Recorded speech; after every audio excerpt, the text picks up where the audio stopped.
दिल्ली वालों को भी पता है कि बिहार में बदलाव की ब्याज चल रही है। अब की बार और बीजेपी बिहार से बाहर। बताओ बीजेपी बिहार से बाहर होगी क्या नहीं होगी? और तेजस्वी जी ने क्या तय किया है? तेजस्वी जी ने कहा है कि बिहार का पैसा बिहार में लगेगा।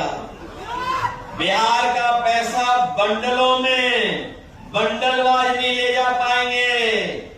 इसलिए बिहार की तरक्की और खुशहाली के लिए बिहार का पैसा लगाने का काम करेंगे और हर परिवार के एक नौजवान को नौकरी और रोजगार देने का।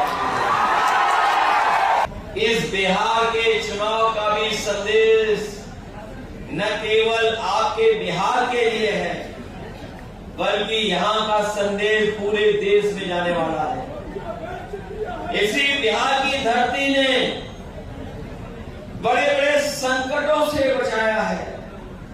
इसी बिहार की धरती ने बड़े बड़े आंदोलन तैयार किए हैं।